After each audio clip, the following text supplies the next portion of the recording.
Marie, j'espère que vous allez bien. Bienvenue sur ma chaîne YouTube. Je suis Marie-Lise Baïkoro, maman d'une merveilleuse petite fille qui est très intéressée par les questions qui touchent le développement personnel de la femme, la maternité et l'éducation positive des enfants. Est-ce que vous avez déjà entendu parler de grossesse non évolutive ou communément appelée l'œuf clair? Quelles peuvent en être les causes? Comment se fait le diagnostic et que se passe-t-il après que le diagnostic a été posé?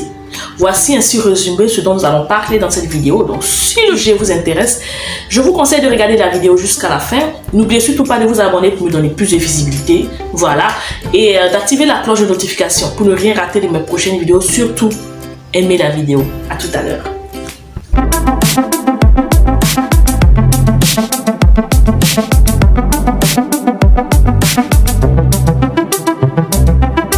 Pour mieux appréhender ce que c'est qu'une grossesse non évolutive, nous allons essayer de comprendre les différents stades du développement embryonnaire. Donc 6 jours après la fécondation, l'œuf qui est dans la cavité utérine va entrer en contact avec une paroi ou une partie de l'utérus qu'on appelle l'endomètre. J'en avais déjà parlé dans une précédente vidéo, je vais mettre le lien en barre d'infos pour que ça t'intéresserait de voir ou de revoir la vidéo. L'œuf va ensuite former une enveloppe dans laquelle il va commencer à se développer et cette enveloppe-là va devenir le sac amniotique dans lequel l'embryon à son tour va se développer. C'est à ce moment-là que la partie qui ancre l'embryon dans l'utérus va devenir le placenta, qui est l'organe qui régule les échanges entre la mère et le fœtus. À ce niveau, je vais faire une pause et puis je vais récapituler rapidement pour que vous puissiez bien comprendre. Pour devenir un enfant, l'ovule qui va rencontrer le spermatozoïde, il va se transformer en œuf, puis en embryon, puis en fœtus. Dans le cas de la grossesse non évolutive, l'œuf s'est normalement implanté dans la paroi utérine, comme je vous ai expliqué tout à l'heure, mais le processus de division cellulaire qui doit emmener à la formation de l'embryon ne démarre pas. Donc l'œuf est vide. Voilà, l'embryon ne s'est jamais développé ou alors il s'est développé un peu en début de grossesse mais a arrêté d'évoluer de façon très précoce. Vous savez, le plus vicieux dans cette histoire, c'est que la femme qui porte une grossesse non évolutive peut avoir les mêmes symptômes qu'une femme qui porte une grossesse normale. Mais bon, c'est la nature. Il existe deux façons de diagnostiquer une grossesse non évolutive ou un œuf clair. La première, c'est par l'échographie. Donc, lors de l'échographie, bien sûr, le docteur va voir le sac gestationnel, mais pas d'embryon dedans. Il ne va pas non plus entendre d'activité cardiaque. Donc, pour être sûr qu'il est en présence d'une grossesse non évolutive et non d'une grossesse moins avancée, du fait que l'embryon n'est pas visible parce que la fécondation a eu lieu plus tard que ce qui avait été calculé, il va demander à refaire une échographie quelques jours, quelques semaines après, voir si finalement l'embryon s'est développé et si on arrive à entendre l'activité cardiaque de l'enfant. C'est pour ça que mesdames, il faut faire très attention. C'est pas parce qu'on vous dit que vous avez une grossesse non évolutive ou un œuf clair que direct vous devez aller chercher à prendre un médicament pour faire passer les choses ou passer sur le billard. Non. Attendez un peu, quelques semaines plus tard, refaites l'échographie pour que le diagnostic soit vraiment posé. Après la deuxième échographie, si le gynéco se rend compte qu'il n'y a toujours pas d'embryon et qu'aucune activité cardiaque n'est décelée, voilà, il sera obligé de poser le diagnostic d'œuf clair.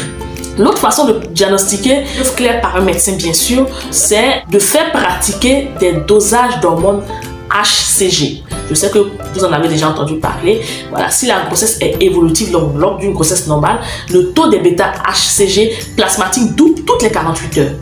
Et dans le cas d'une grossesse non évolutive, le taux là va stagner et ça sera le signe que la grossesse s'est arrêtée, elle n'évolue plus. Le gynéco sera obligé de poser le diagnostic de l'œuf clair.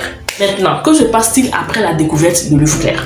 Il peut arriver que l'œuf clair se résorbe de lui-même, il est alors évacué par le corps de la femme comme une fausse couche qui se signale par des saignements qui sont comparables à ceux des règles. Et dans le cas où l'œuf ne disparaît pas par lui-même, il faut l'évacuer soit par la prise d'un médicament appelé prostaglandine, soit au cours d'une intervention chirurgicale sous anesthésie générale pendant laquelle on pratique une aspiration du contenu de l'utérus. Non, je sais qu'il y a une question qui vous vient en tête, c'est quelles peuvent être les causes de ce phénomène-là? Et la première, c'est un mélange génétiquement incompatible après la rencontre entre l'ovule et les spermatozoïdes. Et la deuxième, c'est par exemple le taux d'hormones qui n'est pas assez adapté pour nourrir convenablement l'embryon et lui permettre de se développer et de devenir voilà, le fœtus.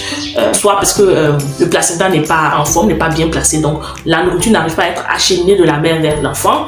La dernière raison, qui peut être, je pense qu'il y a plusieurs autres raisons, mais la dernière raison dont je dois vous parler, ce sont les intoxications professionnelles chroniques dues aux métaux lourds tels que le plomb ou le cadmium. Il faut vraiment faire attention quand on est enceinte à ne pas rentrer en contact avec des métaux, des éléments qui vont avoir un effet négatif sur notre grossesse. Je tiens quand même à rassurer les femmes qui ont déjà été victimes de grossesse non évolutive qu'après un œuf clair, bien sûr, on peut retomber enceinte sans problème. Là, les récidives de œufs clairs sont vraiment rares, donc vous pouvez envisager de retomber enceinte dès le prochain cycle et cela de façon sereine. Maintenant, s'il s'avère que ce phénomène-là se reproduit beaucoup, il faudra qu'on fasse des examens pour savoir ce qui se passe. Ça veut dire qu'il y a quelque chose qui cloche, qui ne va pas. Maintenant, ce sur quoi j'aimerais attirer votre attention, c'est qu'avoir subi une grossesse non évolutive peut être une épreuve psychologique vraiment difficile à porter. Vous pouvez avoir même un syndrome post-traumatique. Parce que oui, c'est un traumatisme. Vous vous dites, vous êtes enceinte, vous achetez des vêtements, vous êtes heureuse et puis après, voilà, tout s'arrête du jour au lendemain.